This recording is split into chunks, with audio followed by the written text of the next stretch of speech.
जो करते हैं सीधा सटीक करते हैं, दुनिया की तरह फरेब होता नहीं हमसे। नमस्कार, जय हिंद। छठा अध्याय प्रारंभ करेंगे आज। औद्योगिक परिदृश्य पार्ट 1।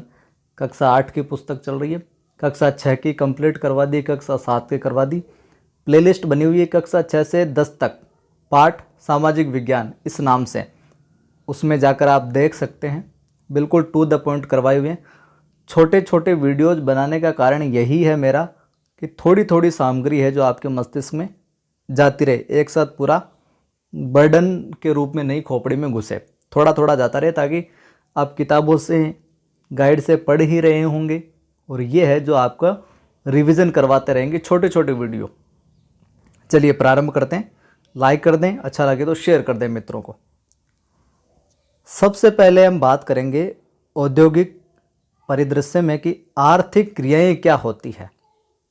तो वे समस्त क्रियाकलाप या यूं कहें वो सारे के सारे काम जिनमें मानव अपने खुद के और अपने परिवार का जो भरण पोषण है या यूं कहें जीवन यापन करता है एवं जिनसे उसे धन की प्राप्ति होती है, वो सारा का सारा काम जिससे व्यक्ति अपना और अपने परिवार का भरण पोषण करता है और उससे उसे धन की प्राप्ति होती है, सामान्य तौर पर वो क्रियाएं, वो काम क्या कहलाते हैं?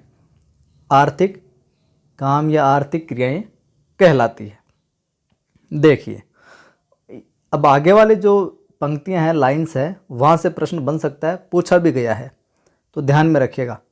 आखेट, भोजन संग्रहण, पशुपालन, मछली पकड़ना, कृषि, खनन आदि को प्राथमिक व्यवसाय कहा जाता है। इन सब को क्या कहा जाता है? प्राथमिक व्यवसाय। जो उद्योग धंधे हैं, उद्योग को द्वितीयक व्यवसाय तथा पर्यटन, व्यापार एवं संचार आदि को तृतीयक व्यवसाय कहा जाता है। और विस्तार से हम आगे देखेंगे। देखिए, पूछ लिया जाए गन्ने से शक्कर बनाना कौन सा व्यवसाय है? प्राथमिक, द्वितीयक, तृतीयक। तो यहाँ से प्रश्न बन सकता है, ध्यान रखिएगा। गन्ने से शक्कर बनाना, कपास से कपड़ा बनाना, गेहूं से बिस्कुट बनाना, लोहे से उपकरण बनाना, सोने से आभूषण बनाना आदि द्वितीयक व्यवसाय के उदाहरण हैं। ध्यान रखिएगा, कौन से? द्वितीयक व्यवसाय के। आगे हम व्यवसाय के बारे में डायग्राम जो बने हुए हैं पुस्तक के अंदर, वहीं से सीधा समझ लेते हैं चीज़ों को। सारी चीज़ें हैं जो काम की है। इस पार्ट का एक पार्ट और होगा जो कल देखेंगे। आकार के आधार पर उद्योगों का जो वर्गीकरण है वो आकार के आधार पर किया गया, स्वामित्व के आधार पर किया गया और कच्चे माल के आधार पर किया गया। तीनों के डायग्राम हम देखेंगे, समझेंगे और थोड़ा थोड़ा विस्तार है जो कल के पार्ट में।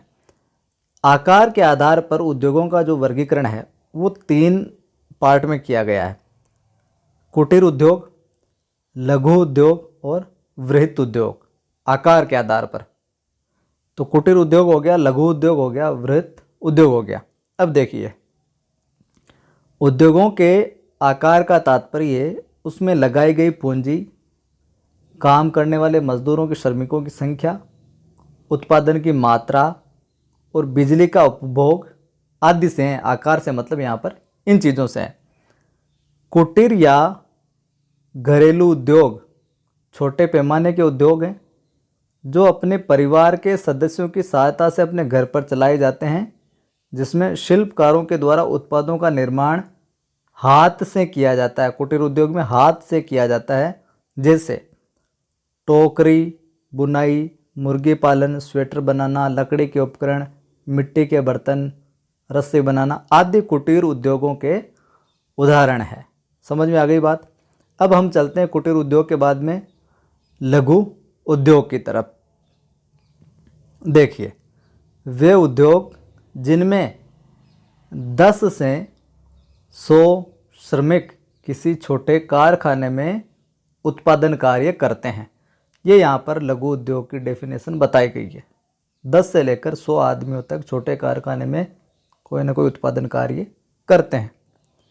इनमें मशीनें छोटे पैमाने की होती है, मशीनें होती है तो छोटे पैमाने की होती है। माचिस उद्योग आ गया इसमें, लघु उद्योग में। पूछ लिया जाए माचिस उद्योग है जो कौन सा उद्योग है, तो उसमें ध्यान में रखें माचिस उद्योग, ईंट उद्योग, रंगाई छपाई उद्योग आदि इसके उदाहरण हैं। वृहत उद्योग की हम बात करें तो वृहत आकार के उद्योगों में अधिक पूंजी का निवेश होता है। उच्च स्तरीय प्रौद्योगिकी और श्रमिकों की संख्या अधिक होती है, जैसे सूती वस्त्र हो गया, सीमेंट, लोहा इस्पात, ऑटोमोबाइल्स उद्योग आदि जो है वृहत उद्योगों के उदाहरण हैं। अब हम आगे बात करेंगे स्वामित्व के आधार पर उद्योगों का वर्गीकरण। देखिए, स्वामित्व के आधार पर निजी क्षेत्र का हो गया, इसमें स्वामित्व एवं संचालन व्यक्ति एवं व्यक्तियों द्वारा निजी क्षेत्र। सार्वजनिक क्षेत्र में स्वामित्व एवं संचालन सरकार द्वारा, सार्वजनिक क्षेत्र में स्वामित्व एवं जो संचालन है वो सरकार का होगा। संयुक्त क्षेत्र में स्वामित्व एवं संचालन निजी और सरकारी दोनों, निजी भी होता है और सरकारी दोनों का कंबाइंड होता है। सहकारी क्षेत्र में माल की पूर्ति करता व कामगार, ये यहाँ पर इसके ओनर होंगे।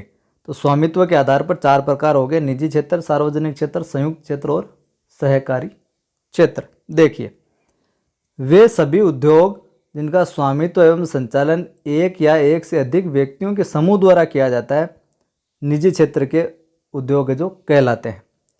सार्वजनिक क्षेत्र के उद्योगों का स्वामित्व और संचालन सरकार द्वारा होता है, ऊपर लिखा हुआ सीधा डायग्राम में। जैसे हिंदुस्तान एरोनॉटिक्स लिमिटेड और हिंदुस्तान कॉपर लिमिटेड, ये उदाहरण है सार्वजनिक क्षेत्र के।